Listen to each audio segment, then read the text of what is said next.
नमस्कार, मैं भावना व्यास the Mewar updates में आप सभी का स्वागत करती हूँ। जैसा कि पिछली कड़ी में हमने आपको बताया कि 28 और 29 तारीख को उदयपुर में वर्किंग वुमेन वेलबींग पर एक बहुत बड़ा सेमिनार आयोजित होने जा रहा है, जिसमें हम वर्किंग वुमेन और उनके चैलेंजेस पर बात कर रहे हैं। तो इसी कड़ी में आज हम बात करने पहुंचे हैं डॉक्टर सुमन सिंह मैडम के यहाँ। आइए उनसे जानते हैं कि वे आज यहाँ तक कैसे पहुंची हैं, किन किन चैलेंजेस को फेस किया और चैलेंजेस फेस करने वाली महिलाओं को उन्होंने किस तरह से मदद की है। सबसे पहले जानते हैं कि उनका क्या परिचय है। नमस्ते मैम, आपका मेवाड़ अपडेट्स पे बहुत सारा स्वागत है। Thank you Bhavna, thank you so much. और मैं अपने बारे में बताऊं तो मैं डॉक्टर सुमन सिंह मेरा नाम है और एज प्रोफेसर मैं इस यूनिवर्सिटी से, महाराणा प्रताप एग्रीकल्चर यूनिवर्सिटी से रिटायर हुई हूँ 2019 में। और मैंने अपना career as assistant professor start किया था, then I became associate professor और फिर यूनिवर्सिटी की डायरेक्टर स्टूडेंट वेलफेयर भी बनी रिटायरमेंट के समय। और आफ्टर माय रिटायरमेंट एक हमारे यहाँ स्कीम होती है ICR, Indian agriculture research council की, दिल्ली में professor emeritus. So I got that opportunity और मैंने रिटायरमेंट के बाद में 3 साल का ये मेरा टेन्योर ख़त्म होने ही जा रहा है। तो मैं प्रोफेसर एमराइटस हूँ अभी इस विश्वविद्यालय में। और जहाँ तक आप चैलेंजेस की बात कर रही हैं तो आई थिंक हर वुमन को कुछ ना कुछ चैलेंजेस फेस करने ही होते हैं। तो मैंने अपना हायर सेकेंडरी, उस समय हायर सेकेंडरी हुआ करता था, साइंस बायोलॉजी से किया था and I wanted to become a doctor, medical doctor. But कुछ ऐसी परिस्थितियाँ हुई, उस सब के बारे में बात करेंगे तो बहुत टाइम लग जाएगा। I could not compete for the examination for medical. तो फिर मैं साइंस स्टूडेंट थी, लेकिन कुछ ऐसी परिस्थितियाँ हुई कि मैंने अपनी स्ट्रीम चेंज करी और मैं होम साइंस में आई।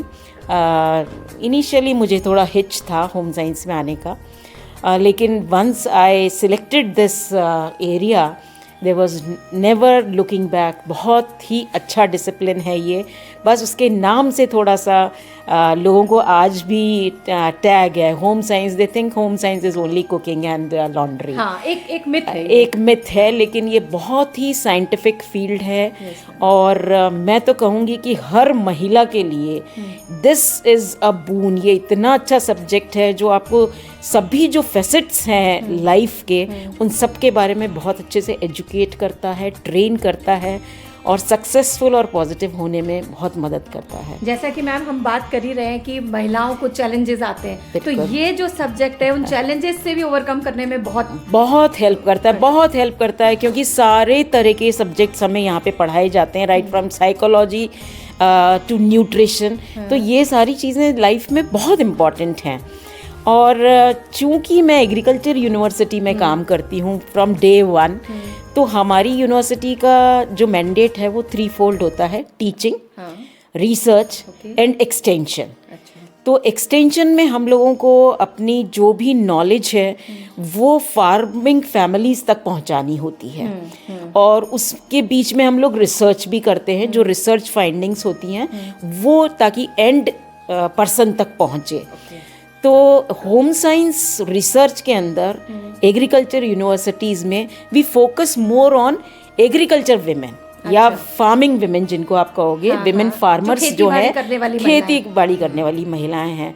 और मैंने अपना बहुत लंबा टेन्योर फ्रॉम 1990 से लेकर के और टिल माय रिटायरमेंट मैंने रिसर्च इस एरिया में करी है। आप मेरे रूम में कुछ पिक्चर्स देख रहे हैं। यस मैम, मैं अभी यही देख रही हूँ। जैसा आपने बताया कि आप, मैं काफी सारी मशीनरीज भी इसमें देख पा रही हूँ। बिल्कुल। तो मैम इनके बारे में बताया कि ये जो लेडीज हैं ये इन मशीनरीज से क्या करती है और इसमें आपका क्या सहयोग रहा है? बिल्कुल सही। जो हमारा एक्सपोजर फील्ड में हुआ तो हमने देखा कि जो महिलाएं हैं वो मल्टीफोल्ड उनके एक्टिविटीज़ हैं। डोमेस्टिक तो है ही, घर का काम तो करती है, बट एग्रीकल्चर का भी अबाउट 90% काम वो करती हैं महिलाएं।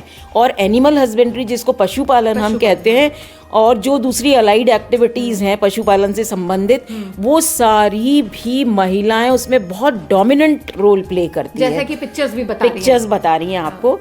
बट इसमें एक बहुत ही मतलब क्या कहना चाहिए, एक पैराडॉक्स है कि उनका जो कंट्रीब्यूशन है that is very invisible, they are discriminated, they are marginalised. उनको मतलब उनके काम को कोई गिनता नहीं है, उसका कोई इकोनॉमिक वैल्यू भी नहीं है और वैसे भी उनके काम को कोई वैल्यू नहीं है। और ज़्यादातर हमने ये देखा कि महिलाएं जो काम कर रही है खेती में, वो मैनुअल लेबर कर रही हैं। मैनुअल लेबर मीन्स उनको कितना फिजिकल स्ट्रेन है, साइकोलॉजिकल स्ट्रेन है, टाइम स्ट्रेन है। तो इसको हम सबको मिला के हम कहते हैं ड्रजरी। विमेन को बहुत ड्रजरी है, मतलब फिजिकल मेंटल एगोनी है उनको, क्योंकि बहुत वो ट्रेडिशनल तरीके से काम करती चली जा रही हैं। आज हम चांद पे जा रहे हैं, लेकिन हमारी महिलाएं जो खेतों पे काम कर रही हैं वो आज भी अपने वो ही एज ओल्ड टेक्निक से कर रही हैं। मतलब मैम ये भी एक चैलेंज है कि दुनिया इतनी आगे बढ़ गई पर महिलाएं हमारी भी काम कर रही हैं और पुराने तरीके से हमारी काम नया बताने वाला। बिल्कुल खेती हर महिलाएं आज भी हमारी ट्रेडिशन बाउंड है। और ऐसी बात नहीं है कि एग्रीकल्चर में इनोवेशन नहीं हुआ है, एग्रीकल्चर में टेक्नोलॉजी नहीं आई है, एग्रीकल्चर में मैकेनाइजेशन नहीं आया हो, ऐसा नहीं है। लेकिन एक क्या कहना चाहिए, जेंडर बायस अगर मैं वर्ड यहाँ पे यूज़ करूँ तो इट विल बी गुड, क्योंकि जो काम पुरुष करते हैं उन कामों के अंदर टेक्नोलॉजी का प्रवेश हुआ है, मैकेनाइजेशन का प्रवेश हुआ है। लेकिन जो महिलाएं मीनियल टीनियल वर्क करती हैं, जैसे खरपतवार निकालना, वीडिंग, इतना लेबर इंटेंसिव टास्क होता है, बैक ब्रेकिंग टास्क होता है वो, तो उसके लिए आप कोई टेक्नोलॉजी होनी चाहिए। तो महिलाओं को सबसे पहले तो अवेयर करना कि इस तरह की टेक्नोलॉजीज अवेलेबल हैं, आप यूज़ कीजिए। उनको ट्रेनिंग देना कि इन टेक्नोलॉजीज़ को आप कैसे यूज़ कर सकते हो। ये सारे काम मैंने अपने 40 इयर्स के टेन्योर के अंदर किए हैं। और एक जो परेशानी महिलाओं के साथ आती है, ये जो हमारे एग्रीकल्चर फार्मिंग विमेन हैं, उनके पास में इतना धन नहीं है कि वो इन छोटे मोटे टेक्नोलॉजीज़ को खरीद सकें। पहला 3 चैलेंज है, 3 ए है, लैक ऑफ अवेयरनेस है, लैक ऑफ एक्सेस है उनके पास, मतलब वो कहाँ से लाएं, कोई दुकान किराने की तो है नहीं जहाँ पे कुछ मिल जाएगा उनको, एंड लैक ऑफ अफोर्डेबिलिटी है। So lack of awareness, lack of access, lack of affordability. तो इसको दूर करने के लिए हमने ये सोचा कि हम गाँव में ऐसा क्यों ना करें, क्लस्टर ऑफ विलेजेस में हमने टेक्नोलॉजी रिसोर्स सेंटर्स बनाए। वेरी। तो उन टेक्नोलॉजी रिसोर्स सेंटर्स पे हमने ये जो सब टेक्नोलॉजीज़ हमने डिज़ाइन करी थी, दूसरे साइंटिस्ट ने डिज़ाइन की हैं, वो सब वहाँ पे हमने रखी और महिलाओं को इस टेक्नोलॉजी रिसोर्स सेंटर पे ट्रेन किया। 5 डेज़ की हमने ट्रेनिंग दी, मशीनरीज हमने रखी, उनको बुलाया, उनको ट्रेनिंग दी, उनको टूल किट दिया, कुछ भी, लेकिन हमने फ्री नहीं दिया। हमने देखा फ्री बीज बढ़ते हैं तो वो उसकी केयर नहीं करते, वैल्यू नहीं समझते। तो हमने उनका रजिस्ट्रेशन किया 50 रुपये, only 50 rupees, but for that 50 rupees they are very regular. और उसके बाद में हमने उनको एक टूल किट भी दिया जिसमें कुछ टेक्नोलॉजीज़ थी, छोटी छोटी टेक्नोलॉजीज़। तो ये टेक्नोलॉजी रिसोर्स सेंटर बनाने का ये फ़ायदा हुआ कि उनको ट्रेनिंग मिली, मतलब अवेयरनेस मिली, उनको एक्सेस मिला।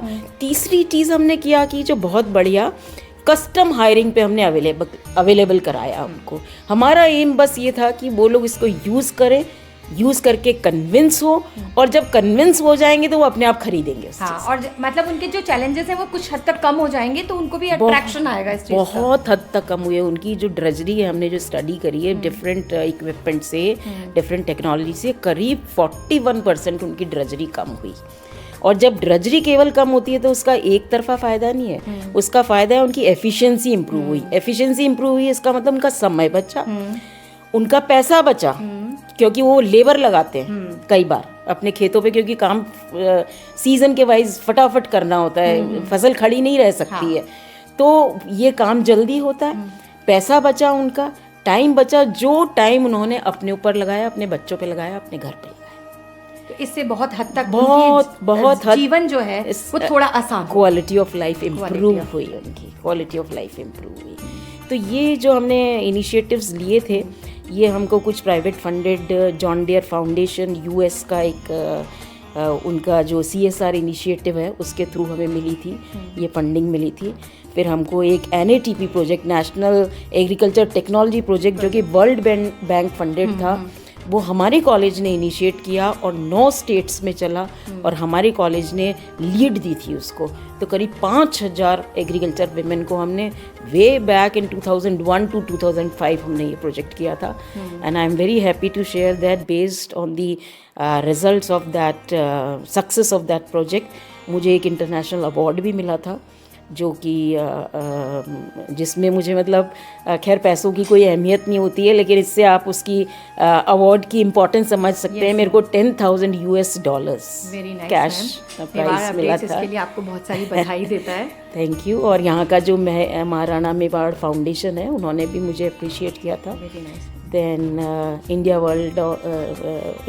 Book of records, world book of records के अंदर भी मैं अपनी एंट्री कर पाई 2019 में। सो ये नेचुरली मेरा अकेले का काम नहीं था, it was a team work. I led the team. तो हमारी बहुत अच्छी टीम रही, बहुत डेडिकेटेड तरीके से काम किया।